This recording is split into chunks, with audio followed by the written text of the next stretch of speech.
Recently हमने देखा कि एक गवर्नमेंट कंपनी का आईपीओ आया, 32 रुपीज़ उसकी इशू प्राइस थी। कंपनी की लिस्टिंग ही 100% से ज़्यादा पर हुई और उसके बाद कंपनी के शेयर प्राइस रुकने का नाम ही नहीं ले रही है। फिलहाल कंपनी के शेयर प्राइस 110 रुपीज़ के करीब चल रही है। मतलब कि 32 रुपीज़ के आईपीओ प्राइस पर आने वाली एक कंपनी 110 रुपये पर चली जाती है कुछ ही दिनों में।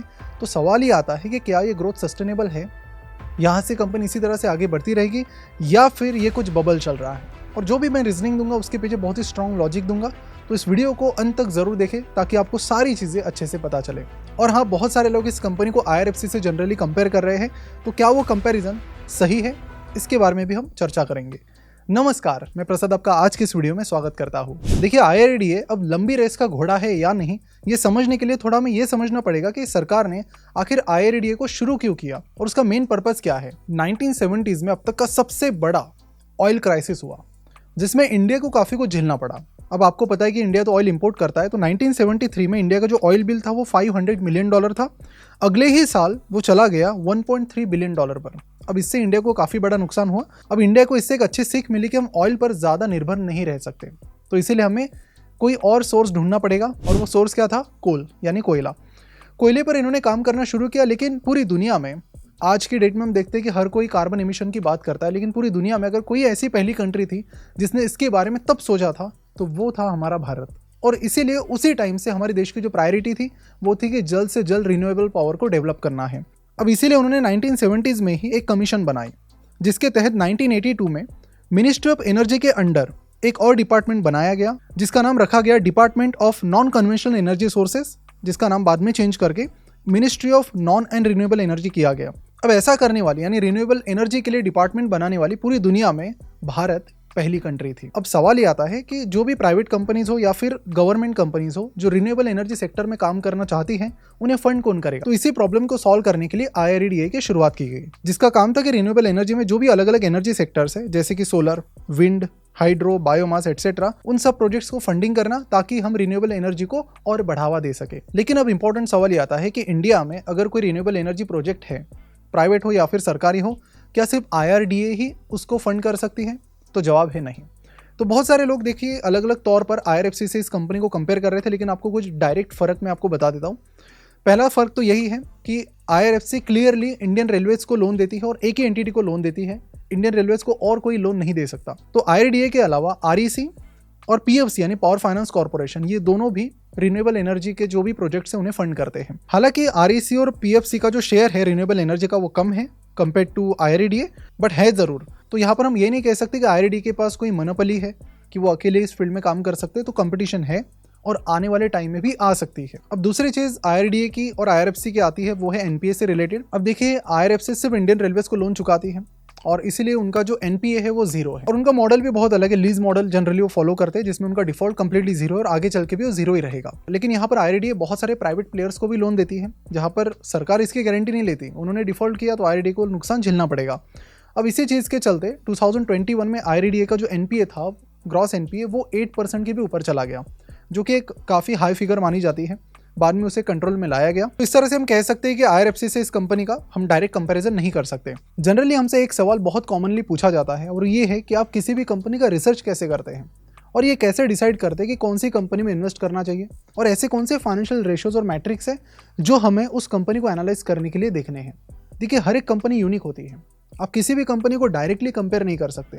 उस कंपनी के USPs आपको देखने हैं और उसके लिए कुछ पर्टिकुलर फाइनेंशियल रेशियोज पर आपको फोकस करना पड़ेगा। और ये सारी चीज़ें हमने सिखाई है हमारे फंडामेंटल एनालिसिस कोर्स में, बहुत ही स्टेप बाय स्टेप मैनर में, जिससे कोई भी बिगिनर बड़ी आसानी से बहुत अच्छे तरीके से किसी भी कंपनी का फंडामेंटल एनालिसिस कर सकता है और ये पता कर सकता है कि वो कंपनी सही में फाइनेंशियली स्ट्रांग है या नहीं। और इस तरह से मार्केट में जो कई सारी बेकार कंपनीज हैं उसे आप फिल्टर आउट कर सकते हैं और अच्छी कंपनीज पर फोकस कर सकते हैं इस एनालिसिस की मदद से।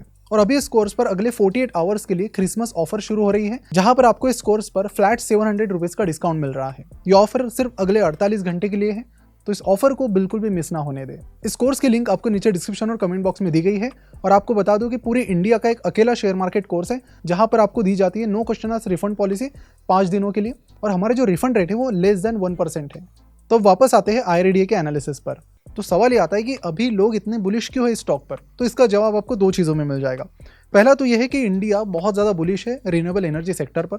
हमारा ये टारगेट है कि 2030 तक हमारी 50% पावर की जो रिक्वायरमेंट है वो रिन्यूएबल एनर्जी फुलफिल करे। ऐसा इंडिया का एक बहुत ही एम्बिशियस मिशन है और इसीलिए गवर्नमेंट काफ़ी पुश कर रही है रिन्यूएबल एनर्जी को। इसीलिए आप रिन्यूएबल एनर्जी रिलेटेड जितने भी स्टॉक्स देखेंगे जो रिन्यूएबल एनर्जी पर बहुत फोकस करे, चाहे वो टाटा पावर हो, ओलेक्ट्रा ग्रीनटेक हो, टाटा मोटर्स है, सुजलॉन एनर्जी है, एनटीपीसी है, एनएचपीसी है, उन सब की शेयर प्राइस आप देख लीजिए वो बहुत तेज़ी से आगे बढ़ रही है। तो ये भी एक रीज़न है कि लोग बहुत ज़्यादा बुलिश है क्योंकि जो पूरी थीम है ये बहुत ज़्यादा हॉट है। उसके अलावा जो दूसरा रीज़न है वो है पीएसयू का, कि फिलहाल पीएसयू बहुत ज़्यादा दौड़ रहे हैं और किस तरह से दौड़ रहे हैं आप इस ग्राफ से देख सकते हैं। अब क्योंकि पीएसयू इतने ज़्यादा दौड़ रहे हैं तो ये भी सरकारी कंपनी से, तो ये भी दौड़ रही है। अब सवाल ये आता है कि क्या ये ग्रोथ सस्टेनेबल है या नहीं। सबसे इंपॉर्टेंट सवाल देखिए, अगर हम कंपनी की रेवेन्यू ग्रोथ की बात करें तो पिछले 4 सालों में वो कंपाउंडेड सालाना 14% से बढ़ रही है। अब देखिए यहाँ पर कंपनी का प्रॉफिट ज़रूर बढ़ा है और इसके पीछे एक मेन कारण ये भी है कि कंपनी के एक्सपेंसेस अचानक से कम हुए। अब इसमें एक अहम रोल ये है कि कंपनी का जो बैड डेट है वो कंपनी ने क्लियर किया। तो इसके पीछे 2 रीज़न है, एक तो कंपनी के डिफ़ॉल्ट कम हुए और पीछे के जो बैड डेट कंपनी के थे, डिफॉल्टेड लोन से वो कंपनी ने बेच दिए। इसके चलते अभी अगर देखें तो कंपनी की बैलेंस शीट भी अच्छी खासी क्लियर है और कंपनी की जो मार्जिन है वो भी बढ़ी हुई है। लेकिन क्या ये आने वाले टाइम में भी सस्टेन करेगा, इस पर एक बहुत बड़ा सवाल है, क्योंकि हमने देखा है कि जब वर्स्ट कंडीशन आती है तो इस कंपनी के जो डिफॉल्ट रेट है वो बढ़ जाते हैं। अब अगला सवाल आता है कि वैल्यूएशन कहाँ तक सस्टेन करेंगे। अब 14% की आपकी रेवेन्यू ग्रोथ है, प्रॉफिट ग्रोथ आपकी ज़्यादा है। पिछले 3 साल में इनका कंपाउंडेड सालाना प्रॉफिट 59% से बढ़ा है। लेकिन देखिए ये एक लिमिट तक बढ़ेगा। अगर आपका रेवेन्यू 13-14 बढ़ रहा है, प्रॉफिट 59-60 बढ़ रहा है, तो ये ज़्यादा देर तक नहीं टिकता है। दोनों को साइमल्टेनियसली बढ़ना होता है। तो रेवेन्यू जब तक बहुत ज़्यादा नहीं बढ़ेगा, अब अगले 2-3 सालों में आपको ये देखने मिलेगा कि धीरे धीरे इनकी रेवेन्यू ग्रोथ कम होती जाएगी अगर इनका रेवेन्यू नहीं बढ़ा तो रेवेन्यू बढ़ना यहाँ पर बहुत इंपॉर्टेंट है। लेकिन यहाँ पर इस इंडस्ट्री में कंपटीशन भी अच्छी खासी है, तो इसीलिए अगर करंट रन रेट से कंपनी रेवेन्यू बढ़ाती है तो अभी का जो वैल्यूएशन है वो बिल्कुल भी सस्टेनेबल नहीं है और बिल्कुल ओवर वैल्यूड आप कह सकते हैं। कंपनी की जो बाकी की 2 पीयर कंपनीज हैं, चाहे वो पीएफसी हो या फिर आरईसी हो, उनका अगर हम पी रेशो देखें 7-8 के करीब है। पूरी इंडस्ट्री का पी रेशो देखें 14 के करीब है और कंपनी का है 34 का। तो ये चीज़ तो बड़ी क्लियर है कि कंपनी बहुत ओवर वैल्यूड है। अब इस वैल्यूएशन को कंपनी को सस्टेन करना है तो अगले साल से कंपनी को एटलीस्ट 25-27% से बढ़ना पड़ेगा। अब उसके चांसेस भी कम है क्योंकि यहाँ पर कंपटीशन जो है वो बढ़ती जा रही है और जो बाकी है पीएफसी और आरईसी वो भी धीरे धीरे रिन्यूएबल एनर्जी सेक्टर पर फोकस कर रहे हैं। तो अगर इसे कंक्लूड किया जाए तो एक तो चीज़ आप इसे आईआरएफसी से कंपेयर करने की गलती मत कीजिए।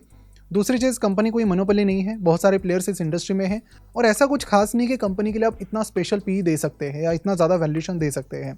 तो अगर आप नए इन्वेस्टर्स हैं और कंपनी की पास्ट शेयर प्राइस को देखकर बहुत इंप्रेस हुए हैं तो आप इसमें इन्वेस्ट करने से पहले ज़रूर कंपनी का वैल्यूएशन फिर से कीजिए और उसके बाद ही अपनी डिसीजन लीजिए, क्योंकि अगले वीडियो में हम बात करने वाले हैं पीएसयू बबल की, जो कि फिलहाल बहुत बड़े तौर पर चल रहा है और उसमें हम बहुत डिटेल में जाएंगे कि क्यों पीएसयू स्टॉक्स इतनी तेज़ी से बढ़ रहे हैं।